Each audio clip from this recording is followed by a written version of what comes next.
Welcome back to the Carolina Sea Hornets, everybody. Today I wanted to go over what does it take to dive? What equipment do you need to dive? Everybody that dives has their own approach to this sport and they have their own way that they like to do things. And so I've had several people ask me, hey Greg, what is it that you use to, propel yourself through the water, whether it be flippers or water scooter or whatever. What kind of weight belt do you use? What kind of gun do you use? What is it that you use when you go diving? So this video, I want to detail every single thing that I use and why I use what I use the way I use it. As you can see on this table here behind me, there's quite a lot of equipment that divers need to be able to do things like spear fish or catch lobsters or spear lionfish, or be able to film a YouTube channel about diving. So first I want to begin with the flippers. All right. So when I first began diving, I was using the regular scuba fins, like things like Scuba Pro would make. They were about half the length of these, and the people that I was diving with, they were constantly leaving me behind. They would finish their dives with twice as much air as I would, and go 2-3 times further than I would. And they were telling me, they were like, "Hey Greg, you got to switch to the freediving fins. You won't regret it." So I ended up buying these from Neptonics, and I have never quit using these things since then. So highly recommend for anybody that's scuba diving, especially anything in 100 feet or more. Get you a great set of fins, a great set of freediving fins. To go with the freediving fins, so I used to use them barefoot, and I actually have really bad hammer toe and bunions, just from growing up with really bad shoes that weren't made for my size of the foot that I have, which is like I guess you could call it a 4E width foot. In terms of like New Balance brand shoes, they call them 4E. So what I've been doing is I've started using these scuba socks, these neoprene socks. And so I've got a pair here from XS Scuba. It's got a little bit of a gripping bottom, which this is my only issue with these socks, is that it has a gripping bottom and it points your toes in a very, what I would consider an unhealthy manner, especially for somebody with a wide foot. However, these socks are very comfortable for what they are. And so I'll usually put these on before I put my flippers on. I've just gotten this set of Solite socks, and they have a split down the middle here, one for your big toe and one for the rest of your foot. And I have a feeling I'm going to really enjoy these. I'll be using these the next time I go out. But yeah, this really helps for if you have a lot of contact on your fin and you don't want to have that burn on your skin after a dive. This saves your skin on your feet. Then we've got gloves here. If you're doing any kind of spearfishing, you're doing any kind of lobstering, you're touching really anything underwater, you've got to have a good set of gloves. And these were a set of gloves by Lobster League. You can get those as well as a lobster snare from them. They're a really good set of gloves. They've got the padding, so when the lobsters take their two horns and they start going up against the ring of your hand while you're holding on to them, these pads here will protect your hands from that.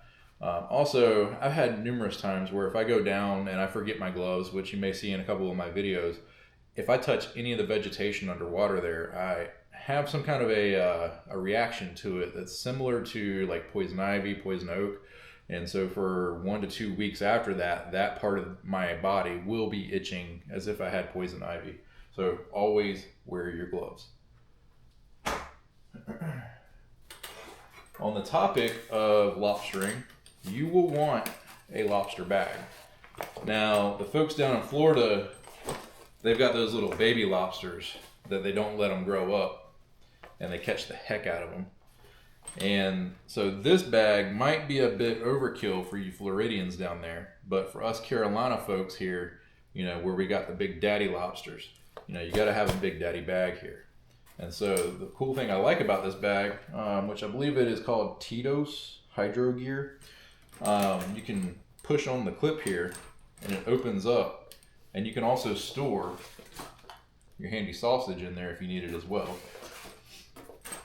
But you can slip the lobsters in here, and on top of that you can actually take a clip, which this didn't come with the bag, but what I do is I tie these onto all my clips, and you can tie it around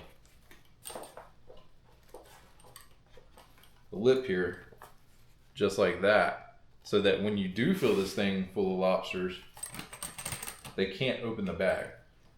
Now you might be saying to yourself, your lobsters can open the bags? Yes.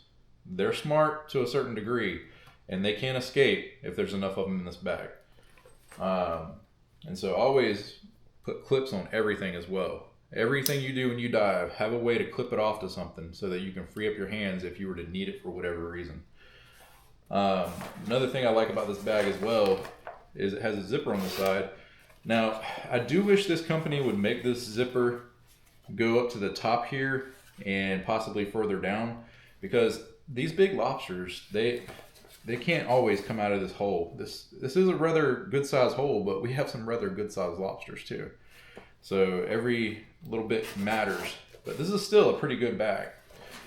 When you're diving with it, always fold it on itself, because this is one of the biggest things that will slow you down and drag on you when you are swimming underwater. So if you're taking it with you in hopes of getting lobsters and you don't find any down there and you're wasting all that air swimming with this wide open, do yourself a favor. Put it together like this and keep it like that until you actually find your first lobster. Now, for everybody that spearfishes, maybe you're going to laugh at me saying this. This is something that I would consider the most basic of anything. Have a good stringer. Have a good stringer with a sharpened end on it. So anytime I spear a fish, I will take this thing and put it through its eyes. I used to put it through their gills, and one of the things I noticed is that when you disable a fish's eyesight, they tend to not fight nearly as much as they would if you put it through their gills. So when I go to spear a fish, what I'll do is I'll put this straight through their eyes, I'll take my knife, and I'll gill them right then and there. A lot of spear fishermen, what they'll do is they'll actually take a float, and they'll use a float system as well. But me, I like to keep my fish with me, and I also have a Ocean Guardian that I use as well, and that makes me feel a little bit more safer when you've got dead meat hanging off your hip, which does increase the risk of sharks during diving. But I mean, we're going on 15 years now, and I've had no serious issues with sharks, and I feel perfectly fine about that. Also, another clasp here. All right, let's talk about dive computers. All right, so I dive with two dive computers. One of them being a Shearwater Perdix. This thing is my favorite computer. I wish all the other manufacturers would take notes from these guys. These guys are getting it right. The way that they label everything, the way that they present everything on the screen, the way that they color code it, the way you can customize the screen, perfection. Now, I use this one, and what I love about it is you can set your gas and it stays on that gas until you ever change it one day. Now, I've got another computer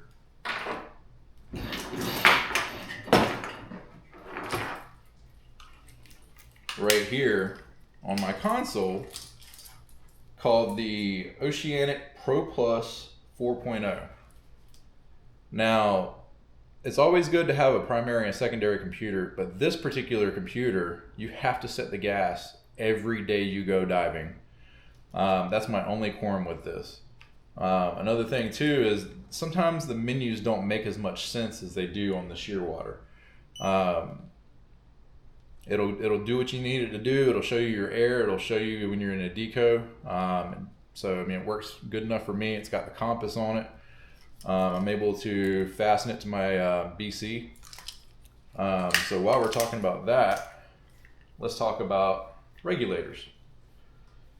So I've had a couple sets of regulators over the years, and for me, the Aqualung Legend is probably my favorite so far.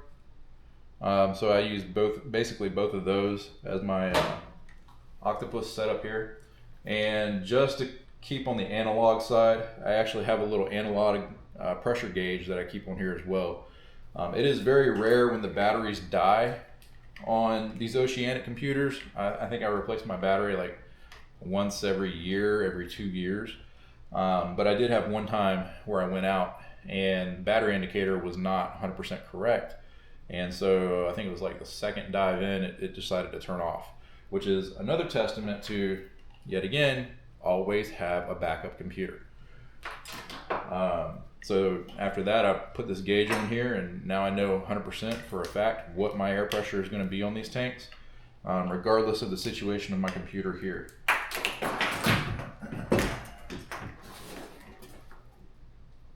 All right, let's talk about lobster snares. So I think I've used a total of maybe 6 or 7 different brands of lobster snares. I've used them made completely out of PVC. I've used them made out of thin metal tubing. I've used the Mako snare. And this one right here, I want to say, has probably had the most thought put into it out of any snare I've ever seen. It's got a locking mechanism here where you can choose whether you want it to stay locked whenever you use it, or you can choose whether you want it to be unlocked at all times, like the old school type snares. Which I don't know why you would want to keep it unlocked, because the whole purpose of buying this is for the locking mechanism, and for the good grip that it has. The ability to hold onto this and not have it slip out of your hand is a lot better than a standard metal snare. Another thing too is the thickness of this. I've actually had snares where they will bend, like the actual metal right here will bend into a U shape as I'm trying to catch these lobsters. They have that much force that they can bend metal poles. So this one I have not even seen tweak in any way, shape, or form while it was under the force of even the biggest lobsters I've caught all year. The material that I'm using on this one is the black mono. I believe they call it their commercial grade version. And so, yeah, essentially when you go to lock it down, you can pull in on it and it'll lock to the smallest amount possible, but the lobster can't kick free. Now, I will say that's not 100% foolproof. You will want to keep pressure on this right here as you're sliding your hand down to be able to get the lobster off. However, this does work better than anything else on the market. So highly recommend the Life League lobster snare if you're going lobstering. On the topic of lionfish, so I've been using this Aquatic Hunt Lion Keeper, I guess you could call it, and I've been using a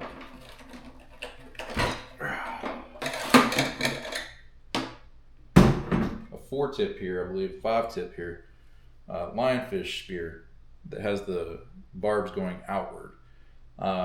This makes it insanely easy to catch the lionfish. It makes it kind of a pain in the butt to put the lionfish in here and get this spear back out. So I feel 50-50 about this device. I should have gotten the bigger one because I have came across some monster lionfish this year, and I have filled this thing up very easily with just 4 or 5 lionfish. I love the fact that you have the spear holder here, whereas the typical zookeeper does not have a place to be able to put your spear securely.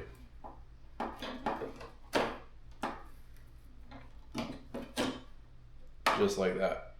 I love how it has several tie-off points here, so if you want to put another clasp like this on, you can put it in pretty much any corner of this that you want and be able to fix it to you. But this, between the cylinder Zookeeper product, I like them both. I don't have a favorite just yet, but I will say I have used this one the most this year. Masks is going to differ for everybody. Everybody's face is different. Some people have facial hair, some people don't. You need to go to your local dive shop and just try on every single mask before you buy it. I've had probably about 6 or 7 masks in my lifetime. This one is my favorite, and to be honest with you, I don't even remember what brand this is. The brand sticker fell out a long time ago. It's just an all clear one. I do have a lot of eyesight issues, so being able to have the maximum visibility that I possibly can helps in every way imaginable.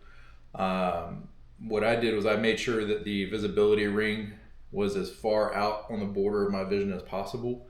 I made sure that the mask sealed perfectly. Some people, they'll need a deeper mask or a shallower mask depending on how they equalize as they go down. That would help.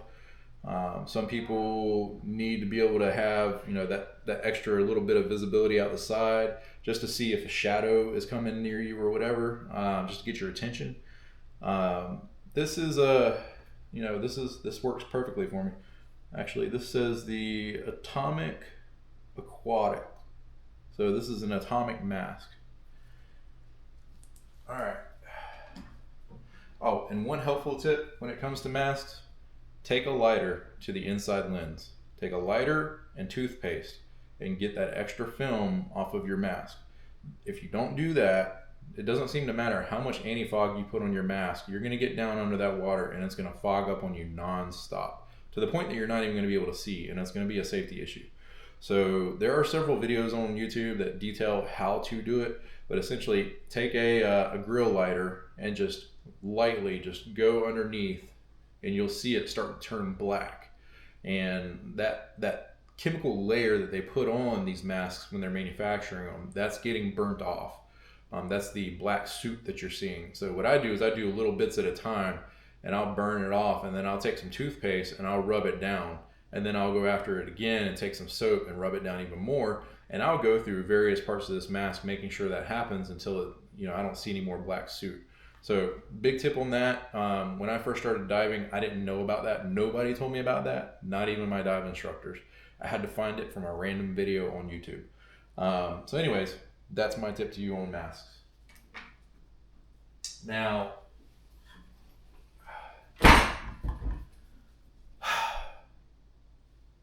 buddy tanks. So to me, it is extremely important to have a backup plan for everything if your life depends on it. And so what I do is I actually dive with this extra tank, which is full of the same gas that I'm using in my normal tank. So if the scenario of my regulator was to start sucking in water, or something got away from me time-wise and I didn't realize I was running out of air, worst case scenario, take this thing and start breathing on it like you normally would, and do your emergency ascent up to the boat in a properly manner where you can do your decompression if you have to. You can do it in a safe manner, and that way, either the regulator fails, first stage, second stage fails, tank had a leak in it that I didn't see, something catastrophic happens. You have a backup plan right here. It's on your body. What it is this mount right here is actually a band that ties into the strap band on my BCD, and this keeps this tank pretty solid right up against my main tank. And this is also this is actually an Oceanic regulator. Works perfectly fine. It was affordable, no need to break the bank on it, and it works perfectly. I have actually had to use this one time and it worked out for exactly what it was. All right. Spear guns. One of the most important tools of a spear fisherman. So this is a spear gun by a company called Death from Above. And this guy goes above and beyond to craft these guns. He's got fish scales put into the gun. He's got our channel logo put into the gun. And everywhere you see that is white on this gun is actually glow in the dark paint. So as I'm underwater, if I happen to lose this thing somehow, in the weeds or the vegetation that's down there, this thing stands out like a sore thumb, which is great. You don't want things to blend in underwater, which is also part of the reason why I always use orange bands. Back when I used to use black bands, they would easily blend in with the vegetation, and I've had times where I actually had to spend, a minute or two trying to find my gun. Whereas with this, it sticks out. You see it no matter what. One of the things I love about it is it has the ring on here where if I choose to free shaft or not, it's just a matter of simply slipping this on or off and just tying it off to the gun. Another thing I like about it too is this reel is a self-tightening reel, or something along those lines. And so you leave it loose, and as you shoot it and it lets line out, it'll kind of tighten up the drag on it as you as you pull line from it. This one has a place here for a power head. I always dive with a power head on here because if sharks were to get super aggressive, if I've got time to put the power head on the tip of my spear, you know I'm going to do it. This particular gun came with a flashlight holder on the front of it. It did break in shipping, and I'm waiting on a new one to come, but it does have the ability to have a flashlight on it. Another thing I like about it as well is it's actually got a couple tie-off points here if I want to use a float line, or if I just want to be able to tie it off onto my BC, one of my D-rings. It's all built into the handle there. And even with all this stuff on the gun like the way it is fairly balanced to the point that I killed a couple of hogs last week with it, and it worked out perfectly. Getting the spare shafts in and out is a lot easier than my Kowa gun was. Putting the shaft back in is a lot easier than the Kowa gun too. I don't have to go down a shaft that's as long as the gun to be able to get it in the shaft. I simply just stick it in, snap it down right here, and it's ready to go. So yeah, that's from Death from Above. They are on the expensive side, I will say that, but you pay for what you get. And it's a good company to work with. It's a good gun so far. I've only dove with it 6 times now. I've already killed a couple hogfish with it. And I would say that I've dove 90% of the season with a Kowa gun, and I've killed just as many fish with that, and missed so many more. So anyways, that is the spear gun.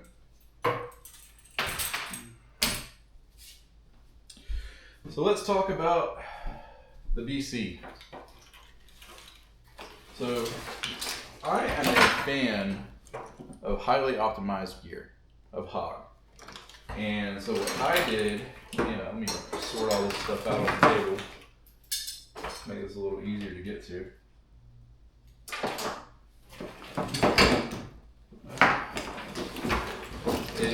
I actually bought a few pieces of their kit and kind of mishmashed them together. I bought their ribbons kit, I bought their padding kit, which is this pad here. Came with this back pad here, and then I bought their metal plate as well as their inflator here. I want to say this is the 14-pound inflator. It's their bigger one. I think it's the biggest one they sell actually, 14 or 30 pounds. And then I've got it set up as a single strap. I did have it set up as a dual strap, but I went through a phase where I was trying to lighten this thing as much as possible, and didn't really see any reason to stay with the dual strap. Yeah, redundancy is good. I've had one time where, not in this situation, but in another, where the tank has came out of the strap. I'm perfectly fine, just taking my equipment off underwater and restrapping it. But luckily it's never happened more than once. But anyways, there is the piece that holds the small buddy tank there on the side, as well as the single strap that I've got there. I've got everything held together with metal screws here, which are all blue Loctited on. I've got one that's plastic down there.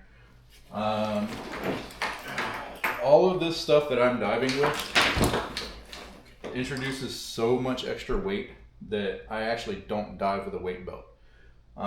Worst case scenario in my mind, I'll drop whatever equipment I gotta drop if I have to. I've never been in that scenario where I would ever have to, but do what you got to do. Found these nifty reflectors online and put them on here. I've got one there, and I've got one on the inflator hose back here. So if I was to ever get lost and a helicopter flies over me and shines down on me, hopefully these reflectors will help them see me easier, which is also part of the reason why I did red on black.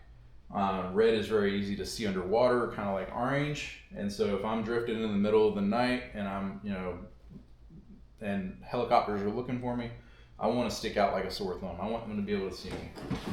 On the subject of if you were to get lost, I dive with a rec reel. So if there's ever a dive where it's maybe like 5 feet of visibility, it's guaranteed I'm pulling this thing out, I'm attaching it to the anchor, I'm attaching it to something, and I'm going to go diving with this. You got your flashlight here. I actually have that where that ties off to this little bungee cord here. So this stays tied up against me. That's another thing that I like about this BC is I've got it tuned to my shape of my body, to my needs, and I've got everything streamlined. I think the only thing that really doesn't stay tight on me right now is my extra emergency regulator, and in case somebody needs that, they can pull it off me very easily, and they're gonna have extra line to be able to move around a little more comfortably. So I really don't want to stream that line, or don't really want to streamline that where it's tied up against me. But everything else I do. And so I've got the flashlight here. This is actually an Orca torch. It's on a retractor, and so if I don't put it back on this bungee, I can leave this hanging if I have to, and it's right in front of me. I mean, it's literally right here. I can see it. I can grab it, pull it out, shine whatever I need to, and it just retracts back when I'm done, so it's not in my way. I've had several dives where I just leave it out, and it never bothers me. But Orca Torch is a great company as far as a product goes. I don't know the folks that work there, or I have no ties to them whatsoever. I've just always dove with Orca Torch lights. I've dove with the bigger one that has the battery pack, had it strapped to my tank. That thing is brighter than day, and the batteries will last you for easily an entire day of spearfishing.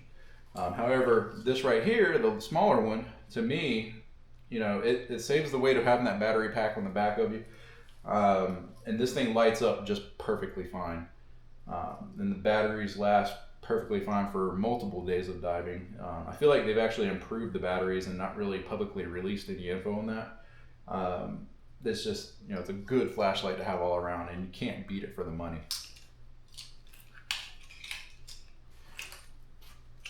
You got the Garmin InReach. So I've actually got a couple devices on me that if I was to come up away from the boat and I got lost at sea, you'll be able to find me. One is the Garmin InReach. So that way I can actually talk to somebody through text messaging, and it shows the GPS coordinates of every message that I send. Where did I send it from? One of my other devices I have is kept around my waist here, and I've actually got both of them right here. This is an EPIRB that is kept in a canister here, and so it's just the same thing as a regular ACR Link EPIRB like you would keep on a boat. So if I come up away from the boat and Garmin InReach isn't working, getting nighttime, the Coast Guard needs to know exactly where I am, I'm going to turn this thing on.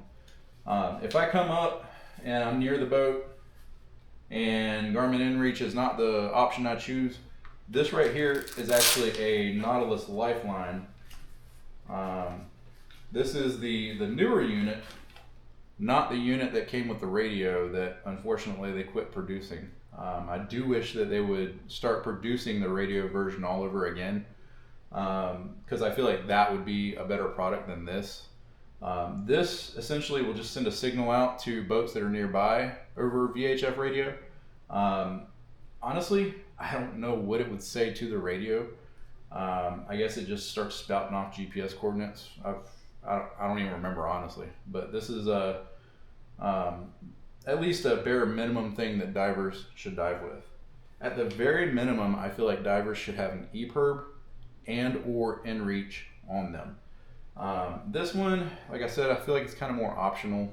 It's actually one of the first things that I bought forever ago, so I just kind of keep it because I already have it. In this particular case that I'm putting it in, I actually don't know who sells this. A friend of mine gifted this to me, and so I use it.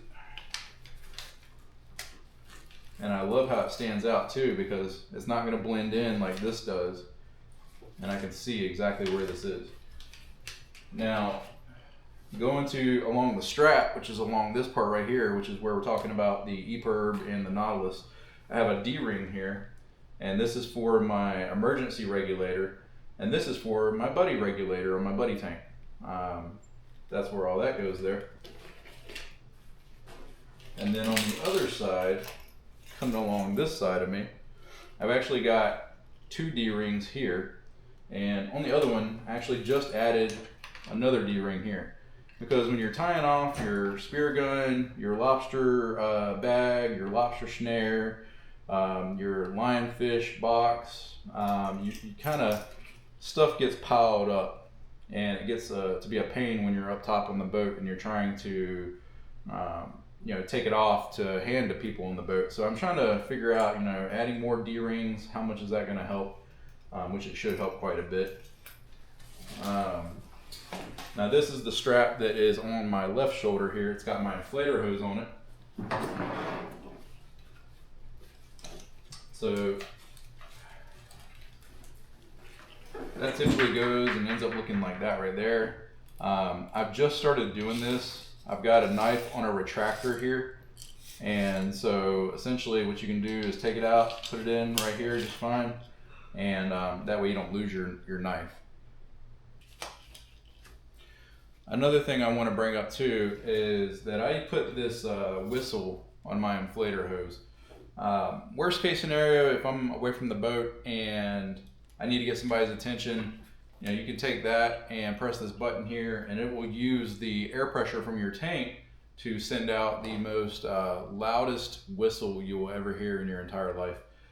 It's to the point where you want to turn it away from your ear and even put your hand over your ear when you go to use this. It is deafening loud. Now with everything I've said about coming up away from the boat, I think in 15 years I've only had that happen maybe 3 times ever. But all of these tools can definitely help you when a situation turns worse. And then one of the things that I love most about this setup here is it's all completely modular and custom. If you want 1D hook around your hip area, or if you want 10D hooks around your hip area, you can do it. If you want the crotch strap, you can do that. If you want the chest strap, you can do that. This whole setup is 100% customizable to your desires, your needs. Me personally, I like having the least amount of straps around me as possible, because I like to be able to have as much room to be able to move my arms and get up under ledges and get where I need to go to be able to catch these fish. Another item to talk about is probably one of the most important ones for sure. It's called the Ocean Guardian. So this actually fits to your ankle here, and this wire lead just follows behind you. And all this is a battery pack that basically just turns on an electric signal and sends out a signal that the sharks don't like. And so what will happen is if a shark approaches you in an aggressive manner, or at all really, this will mess with their senses and turn them away, essentially. What I've heard is it's the equivalent of you going into a very loud room that you just can't hear anything but loud noises, and you want to get away from it as much as possible. We've actually had times where we're on the anchor rope coming back up, and we'll have a grouper on our hip or something along those lines, and we'll have rows of sharks that are coming at us. And so when I went and purchased this item and started using it, that instantly stopped. We'll have a shark that might come towards us, and it's like they hit an invisible wall, and they'll immediately change direction and head off somewhere else. So I cannot recommend this enough to anybody who's going to be spearfishing.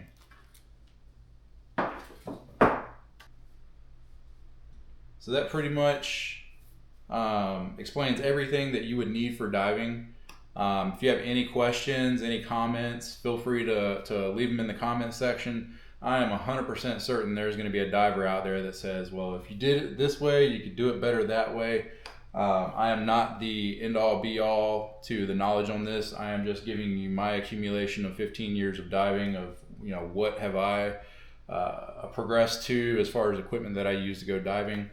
I know everybody's got an opinion and everybody's got feelings on subjects and thoughts. So feel free to leave them in the comment section below. Thank you for taking the time to watch this video, and have a good day.